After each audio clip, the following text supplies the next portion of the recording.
Before there were cinematic universes and billion-dollar franchises, there were movie stars, real stars, icons who didn't need spandex suits, CGI dragons, or multiverse timelines to draw a crowd. Their names alone could light up a marquee, sell out a theater, and anchor an entire summer box office. And in the 1980s and 90s, two names stood taller, flexed harder, and exploded louder than any others: Sylvester Stallone and Arnold Schwarzenegger. This is the story of their parallel rise, their testosterone-fueled rivalry, their muscle-bound dominance of pop culture, and the bizarre, brilliant, and bumpy road that made them legends. This isn't just about two action stars. This is about how Hollywood became a battlefield, and how two very different men turned themselves into gods of the silver screen. But to really understand the phenomenon of Stallone versus Schwarzenegger, we need to go back. Not to the 1980s just yet, but to the gritty beginnings. Before Rambo drew first blood, before the Terminator uttered a word, before Yo Adrian or I'll Be Back were etched into pop culture's DNA. Let's start with the Italian stallion himself. Born in Hell's Kitchen in 1946, Sylvester Stallone didn't exactly look like Hollywood's next big thing. He wasn't classically handsome. He had a partially paralyzed face from birth complications. His speech was slurred, his lip curled by default. He bounced around from job to job, cleaning lion cages, ushering at theaters, and even starring in a softcore adult film just to keep the lights on. But Stallone had a dream, and more importantly, he had a script. In 1975, while watching a little-known boxer named Chuck Wepner take Muhammad Ali the distance, Stallone got inspired.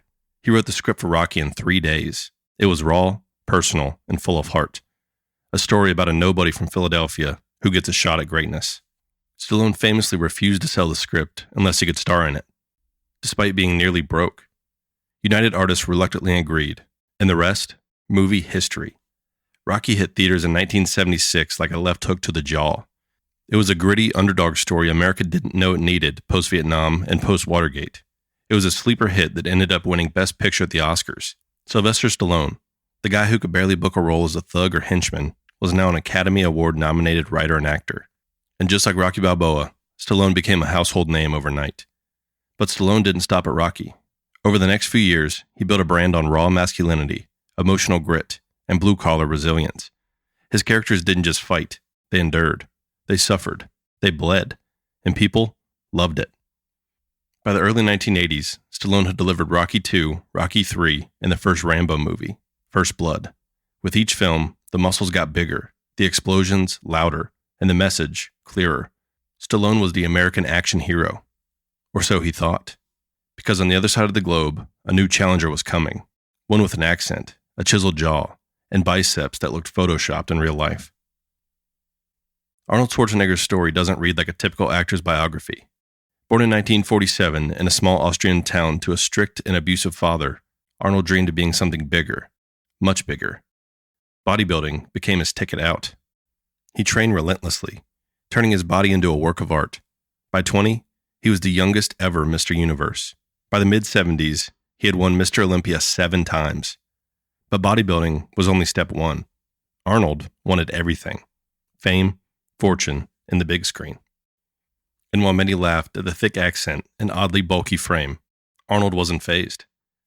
His breakout came in 1977 with the documentary Pumping Iron, where he stole the show with his charisma, confidence, and dry, almost villainous wit. Hollywood took notice, but cautiously. He was cast in Conan the Barbarian in 1982, a sword and sorcery epic that leaned into his physique and mystique. The movie wasn't just a success, it cemented Arnold as a viable leading man. Then came 1984. The Terminator wasn't supposed to be a blockbuster. It was a low-budget sci-fi thriller from an up-and-coming director named James Cameron. But Arnold's performance as a relentless, emotional killer from the future was chilling and perfect. He only spoke 58 words in the whole film, but his presence was thunderous. I'll be back. 3 words, and the world never forgot them. From that moment, Arnold wasn't just a bodybuilder turned actor. He was a force, a machine, a future movie icon. And that's when the rivalry with Stallone really started to heat up. By 1985, both men were at the top of their games. Stallone had just released Rocky IV, a Cold War allegory with enough steroids and slow-motion montages to make your VHS player sweat. Arnold countered with Commando, a hyper-violent, one-liner loaded action feast that felt like it was written during a bender fueled by protein shakes and grenades. The fans started choosing sides. Are you a Rocky guy or a Terminator guy? Rambo or Dutch from Predator? Who has the better muscles, the better one-liners? Who would win in a fight? And Hollywood leaned in. Both actors started taking subtle and not so subtle jabs at each other. They fought for box office supremacy, body count bragging rights, and pop culture dominance. Stallone was grittier, more emotional, always bleeding, screaming, crying, fighting. Arnold was the cool, unshakable machine, always smirking, flexing, and annihilating enemies without blinking. They weren't just action stars, they were avatars for two completely different versions of masculinity. Stallone represented the tortured soul, the working man with calloused fists and emotional scars. Arnold was the alpha fantasy, the mythic warrior who didn't just beat the bad guys, he dominated them. But here's what made the rivalry so great. It wasn't just hype. These guys were making some of the most entertaining, over-the-top, explosive movies ever made. Every new release felt like a cultural event. And for the average kid in the 80s or 90s, there was no greater debate than Stallone or Schwarzenegger. By the mid to late 1980s, these two megastars were essentially their own genres. Studios didn't just make action movies, they made Stallone movies and Schwarzenegger movies. Stallone gave us Cobra, Over the Top, Tango and Cash, and Rambo 3. Each one felt like a steroid-soaked fever dream. Tight jeans, leather gloves, slow-motion gun battles, endless fireballs, and a lot of emotionally tormented monologues. Arnold responded with Predator, Running Man, Red Heat, and Twins. Yes, twins, because even the Terminator needed to show a little range. And it worked. Both men weren't just action heroes, they were brands. You could walk into a video store and spot their faces on 20 different VHS covers, toys, posters, t-shirts, soundtrack cassettes, Saturday Night Live parodies, MTV clips, video games, you name it. They were the embodiment of the Reagan-era dream, larger than life, powerful, unstoppable. It didn't matter if the plots made sense. You came for the muscles, the bullets, and the catchphrases. This was the golden era of action cinema, and at the center of it were two men who couldn't be more different, but who needed each other to become immortal.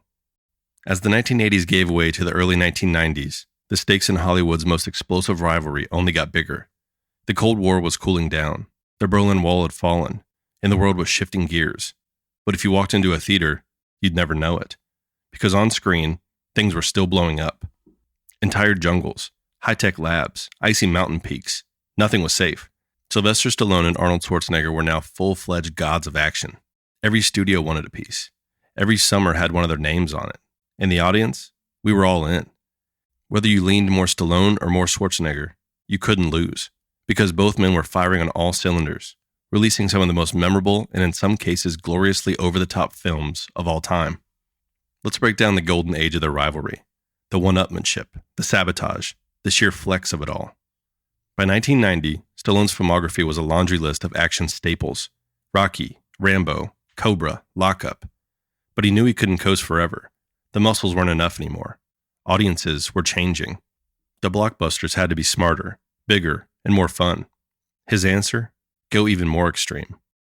In 1993, Stallone dropped Cliffhanger, a high-altitude, bare-knuckle brawl set in the snowy peaks of the Rockies.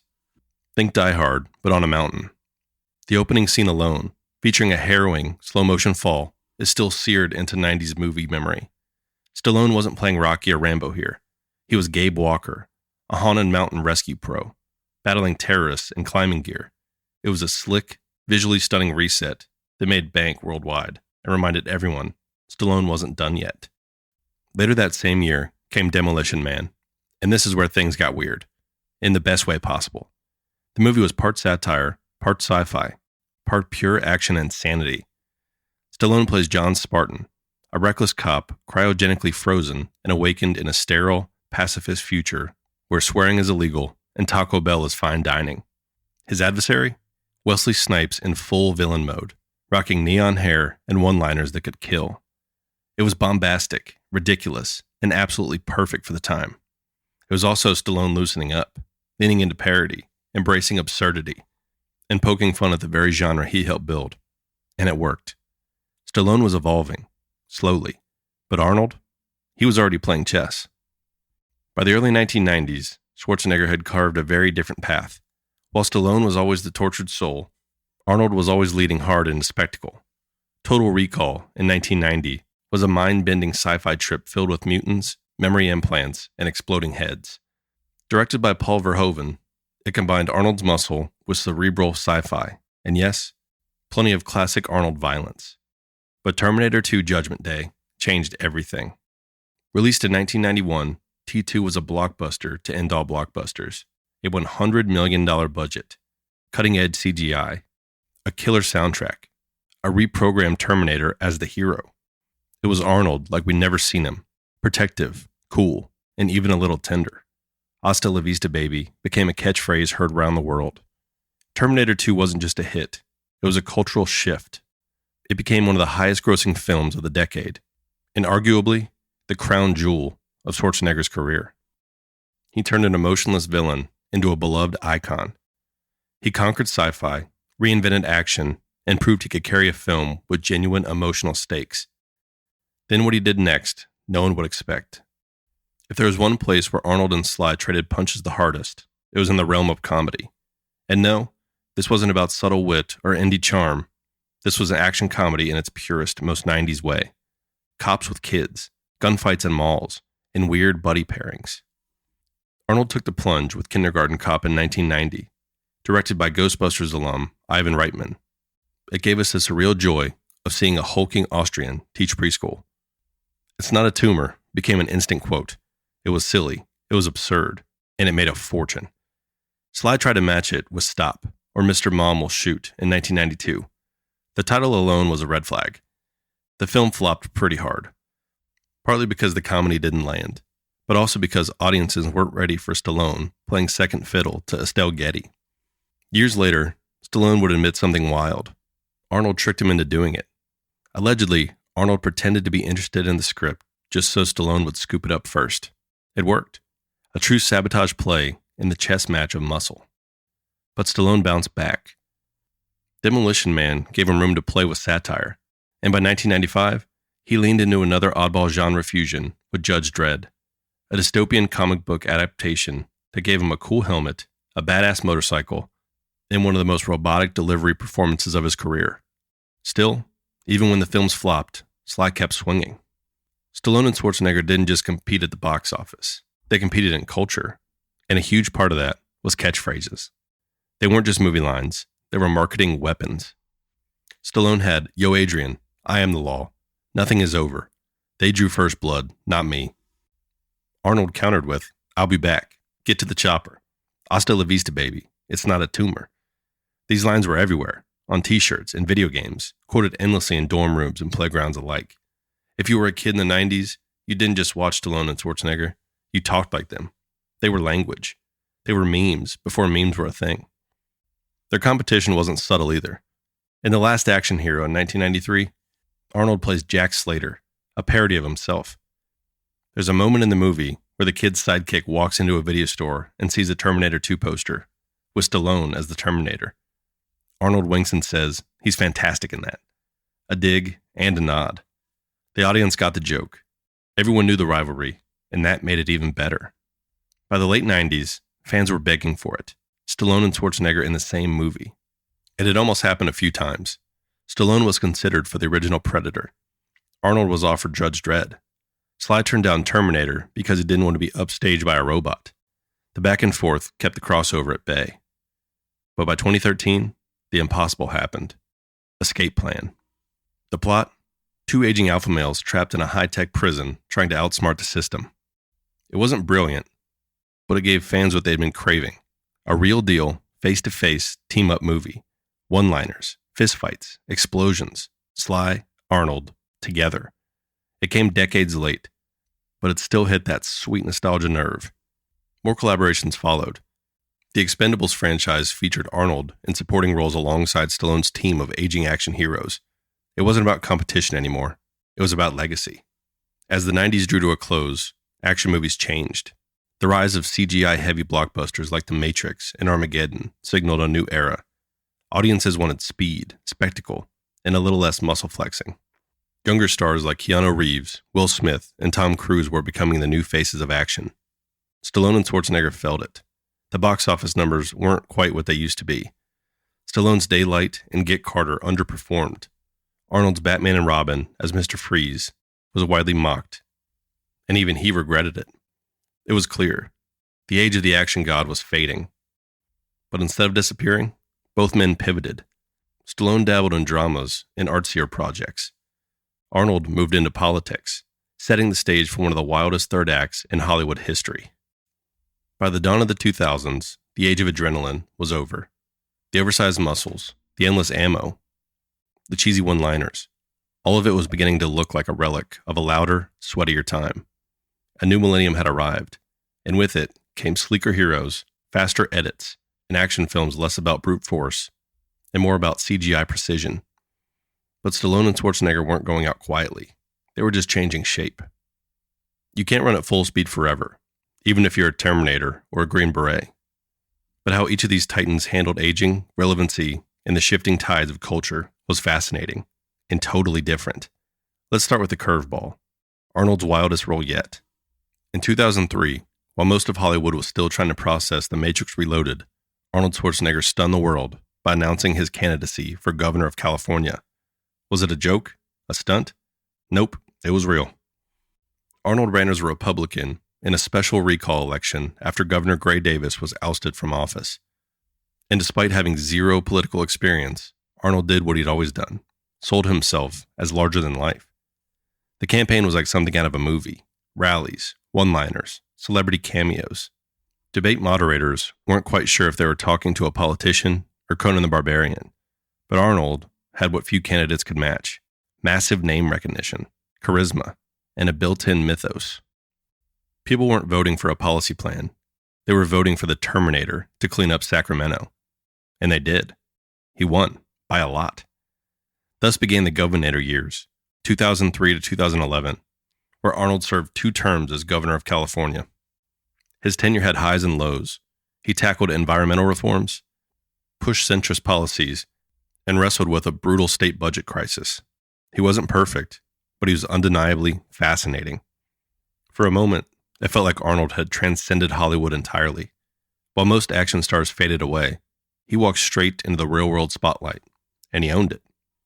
Meanwhile, Stallone was taking a very different approach. He was going back to where it all began. For much of the early 2000s, Stallone stayed quiet on the big screen. He took roles here and there, tried directing smaller projects, and mostly existed as a punchline, another 80s action star whose time had passed. But Sly is scrappy, and just like Rocky, he wasn't done yet. In 2006, out of nowhere, he dropped Rocky Balboa. Nobody expected much. It was the 6th film in a franchise that had peaked 2 decades earlier. Stallone was 60. The culture had moved on. And then the movie hit theaters. It worked. Rocky Balboa was not a retread. It was a reflection, a meditation on aging, relevance, loss, and heart. It didn't try to match the spectacle of Rocky IV. It gave us an old man in mourning, haunted by the past, stepping into the ring one last time, not to win, but to prove he still mattered. Audiences connected. Critics praised it. Stallone got his soul back. 2 years later, he did it again with Rambo. This time, it was the bloodiest, darkest entry in the franchise. Gone were the flags and heroics. This Rambo was broken, feral, merciless. The film's violence was jarring. But again, it worked. Sly was giving his old characters the send-offs they deserved. He was doing what Arnold couldn't at the time, wrestling with legacy. In 2010, Stallone had a wild idea. What if all the old action stars, the muscle guys, the B-movie warriors, the straight-to-video soldiers, got one last mission, a retirement home version of the Dirty Dozen, with bullets instead of walkers? The Expendables was born. It was a love letter to the action era. Sly wrote, directed, and starred in it. He brought in Jason Statham, Jet Li, Dolph Lundgren, Randy Couture, and more. And then, in one perfectly self-aware scene-stealing moment, Arnold Schwarzenegger walks into a church. It was brief. It was cheesy. But fans lost their minds. The sequel, The Expendables 2, went even bigger. This time, Arnold had a role. Bruce Willis joined. Chuck Norris showed up. Jean-Claude Van Damme played a villain named, no joke, Villain. The movies weren't good in the traditional sense, but they were fun. Aged beef, fireworks, winks to the past. For the first time, the Stallone-Schwarzenegger rivalry wasn't a war. It was a reunion. The audience wasn't picking sides anymore. We were just happy to see them both alive, kicking, and still absurdly jacked. By the mid-2010s, it was clear. Action cinema had moved on. Marvel was the new king. Superhero movies had replaced gun-toting renegades. The world wanted Spider-Man and Iron Man, not the Terminator or John Rambo.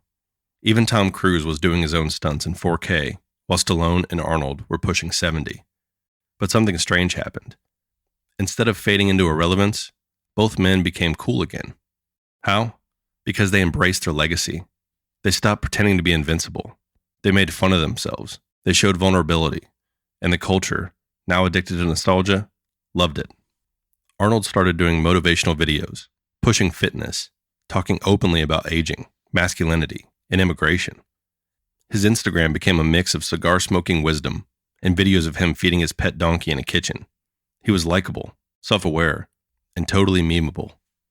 Stallone leaned into fatherhood, painting, and reflecting on the meaning behind Rocky. He didn't need to prove anything anymore. He just wanted to tell stories that meant something. Both men had been symbols of invulnerability. Now, they were symbols of resilience. In 2015, a miracle happened. Creed. Directed by Ryan Coogler, Creed was a spiritual sequel to Rocky, focused on Adonis Creed, the son of Apollo. And for the first time, Stallone wasn't the star. He was the mentor, the old lion, the man in the corner. The performance was raw, real. Stallone wasn't acting, though.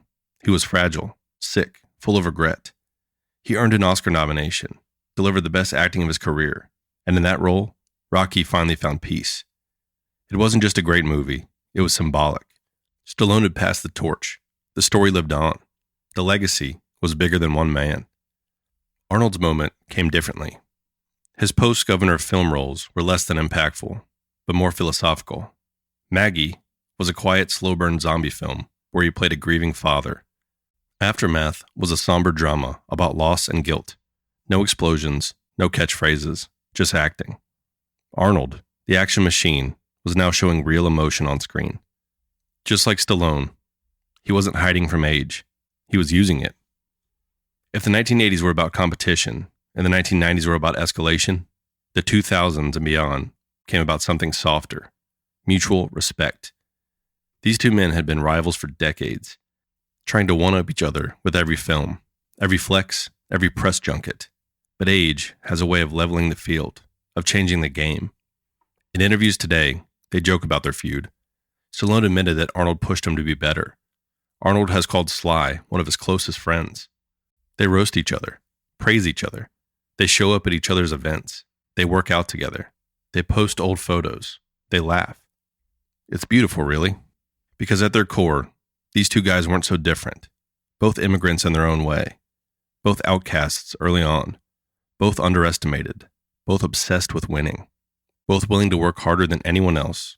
And both, in their own way, reshaped the modern myth of the American hero. The theater is dark.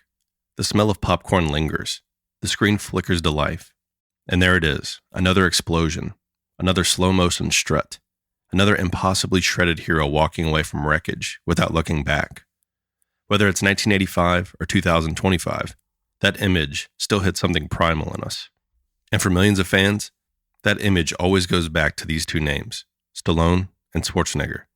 They weren't just actors, they were archetypes. They were the blueprint. And their careers, separately and together, reshaped what it meant to be a movie star in the modern age. So what do we make of it all now?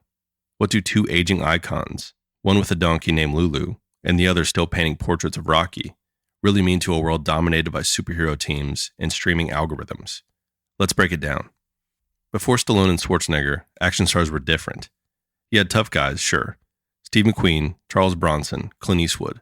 They were gritty, no nonsense, and always cool under pressure. But they were realistic. They looked like guys that smoked Marlboros and fixed their own carburetors. Then came Sly and Arnie. Suddenly, the action hero didn't just survive, he dominated. Muscles bulged, veins popped. Explosions followed wherever they went. They didn't blend in. They owned the screen. Their revival in the 80s coincided with Reagan-era bravado, a resurgent American patriotism, and Cold War anxieties. Their characters weren't just strong. They were invincible symbols of strength, resilience, and mythic justice. They didn't just save the day. They defined what saving the day looked like. And because of that, the genre changed. Movies like Die Hard, Lethal Weapon, and Speed owe them a debt. Bruce Willis wouldn't have worked if Arnold hadn't paved the way for muscular absurdity. Vin Diesel and The Rock, walking extensions of the Stallone-Schwarzenegger mold.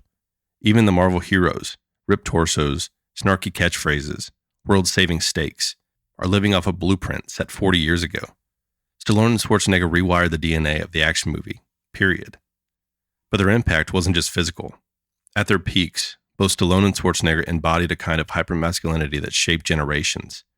You weren't just supposed to watch these guys. You were supposed to become them. Hit the gym, eat raw eggs, don't cry, don't quit, be the hero.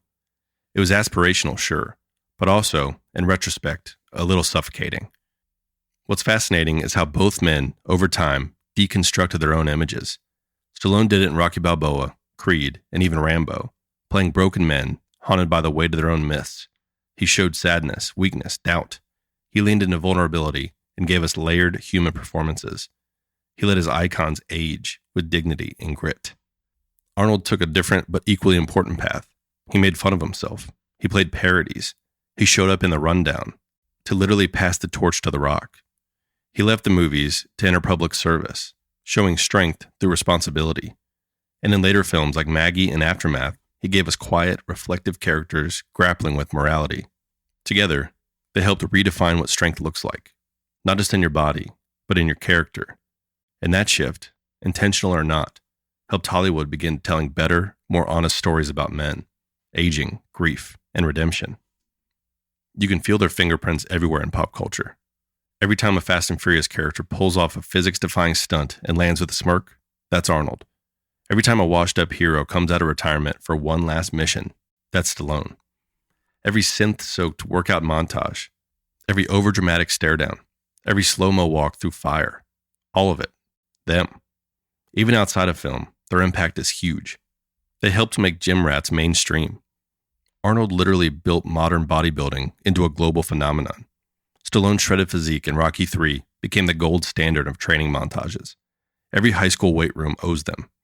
Catchphrases, still quoted daily, still meme material.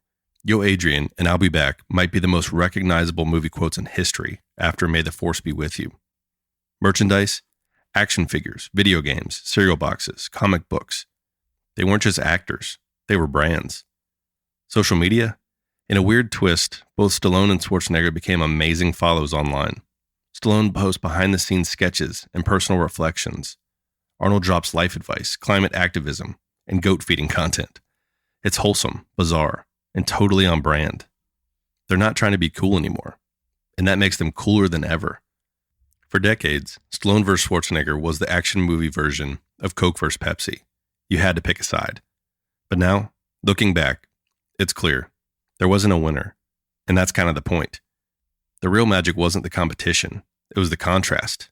The fact that they were so different made them so great to watch. One was urban, gritty, emotional. The other was mythic, alien, and calculated.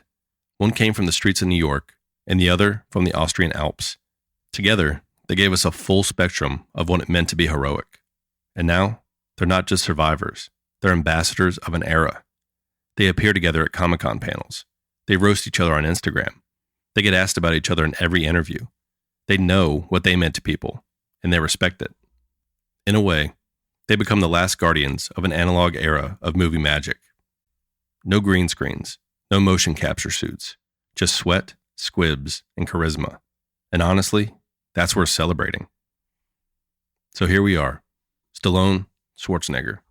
2 names, 5 decades, dozens of films, millions of memories, billions at the box office. From Eye of the Tiger to I'll Be Back. From Cold War boxing rings to time-traveling robot shootouts. From bloody jungles to futuristic prisons. From rivals to legends to something more. They taught us pain builds character, that failure is a part of the fight, that sometimes it's okay to go over the top, that you can reinvent yourself, that you don't always have to stay a machine or a lone wolf or even an icon. You can grow, you can change, you can outlast the era that built you and even make peace with it. And if you do it right, the world won't just remember the hits or the lines. They'll remember you.